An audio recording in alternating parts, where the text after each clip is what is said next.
So if you want to get off the apps, you're going to have to get off your ass. You said it, not me.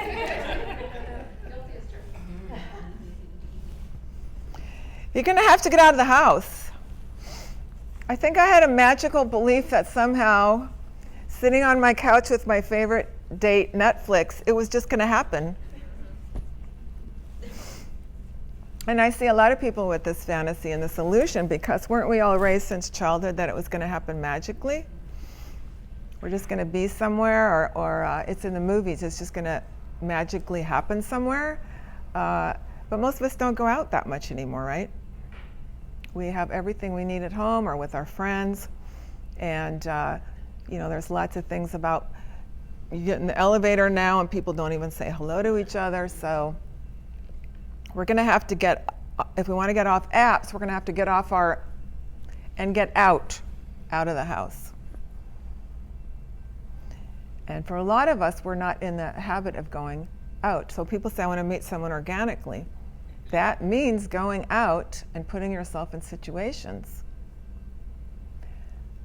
And everyone knows we're supposed to do this, but how do we do it and what do we do? So we have to confront this magical thinking in ourselves that it's just going to happen somehow without effort,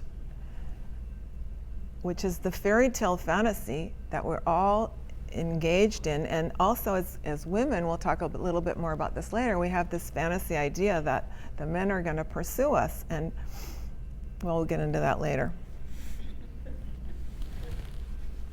So when you go out, where are you going to go? Where do you guys go to meet people?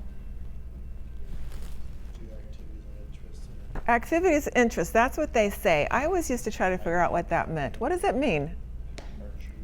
Archery. Do you meet women through archery? You do. Excellent. Excellent. 50 people? Okay, everybody. Is everybody writing this down? Archery. Take up archery. Sounds good. Because it's fit people too, right? People are somewhat... Never mind. It's people who like archery. So they would always say to me, you're supposed to go where men are supposed to do things men like. I thought, car shows? I don't like car shows. What are we going to do at a car show? I hate football. Okay? So the thing is, you're going to go out of your house and you're going to start practicing wherever you are, being what's called, this is tip number 2. Oh, I missed number 1. So. This number 1 is get off the apps and Oh, get off your app, yeah. So you have to get out of the house. And that is breaking out of a rut for most people. Because we have our routines. We go see our friends, we go see the movies, we do this and that. So we're going to have to start going out and challenging ourselves, breaking out of our rut. We need to cultivate, and I learned this through all my journeys of the last 5 years, this concept of being universally social. And my coach also worked with me on this. It matters whether or not you say hello to the security guard. It matters whether or not you greet the host or whether or not you speak to that person who seems very shy. Because all of this carries with you a openness to meeting people. Most people go out and they go to something and they go, oh, that guy's cute. I'll try to get up the nerve to go talk to him. And then I'm nervous, and even if I get the nerve up, then I'm nervous and it doesn't go very well. It may or may not, but it's like most people have this targeted approach. They think I see people going to dating events and they're like, they won't talk to anybody. You'll see these guys standing with their beers against their chests, desperately trying to look cool. Some of them do look cool, but they also look scary. They look desperate. They are scared to death to meet beautiful women like in this room. So what we want to do is cultivate a universally social. And what that means is I'm I want to turn myself into a person who's friendly with everyone. Then I become approachable. Now, some people have this naturally. I certainly didn't, and the culture doesn't encourage that. So I'm naturally introverted, so I wasn't a person who was easily, but it became easier for me to come out and just cultivate this spirit of friendliness.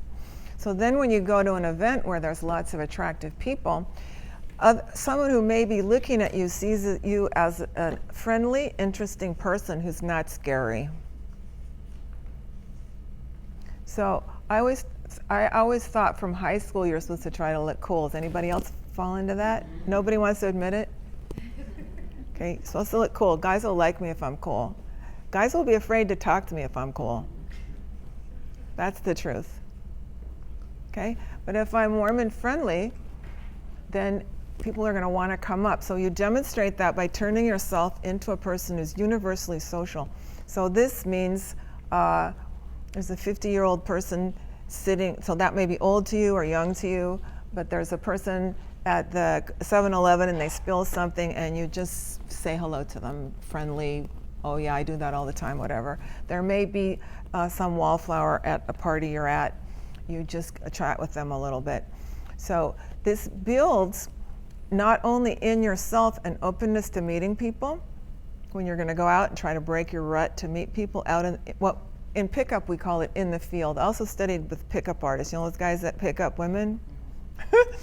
I learned some of their techniques, so they call it going out into the field. So when you go out into the field to try to meet people, you want to be friendly with everyone because it helps you and it helps people who might be interested in you seeing that that's an approachable person. All right, so where are we going to actually go meet people? Archery? Anybody else have favorites they want to share? The grocery store. Do you meet people at the grocery store? That has never worked for me. I mean, I love it. They would say that, and so I'd get my courage up. I say to some guy in Trader Joe's, "Do you like that? Is that a good sandwich?" And he'd be like, "Yeah, it's great." That'll be it. That was our quality conversation. So, okay, anybody else? Yep. Hi. Networking meetings. What's that? Networking meetings. Networking meetings. Okay. All right. So my favorite is Meetup. How many people are on Meetup? Okay, I'm really surprised how many people are not on Meetup. Meetup.com. I don't actually know if people have a social life without Meetup.com. So Meetup.com has thousands of people who want to meet up. That's all they want to do is meet up for thousands of reasons, and it's free. Almost all of it's free. Did anybody hear about this event tonight for Meetup? Okay, but we list this on Meetup. And there's everything on there. There's people who want to meet up and do archery. There's people who want to meet up and knit together. There's people who want to go to the movies together. There's people who want to do massage together. There's people who want to, what else meet up people? Go dancing, hiking, bike riding, sketching, art clubs. People like to go to museums. So one thing I tell people when they start working with me is I tell them, just go sign up on 10 meetups. There is no downside. You don't ever have to go. Okay?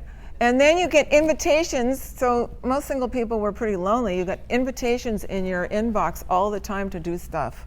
People want your presence. And when you go, you practice being universally social. So when I started Meetup and I was single, I go in and I go, well, there's no guys here that are cute, so what am I even doing here? You start practicing being with people, okay? And you have to go a number of times to things before people know you.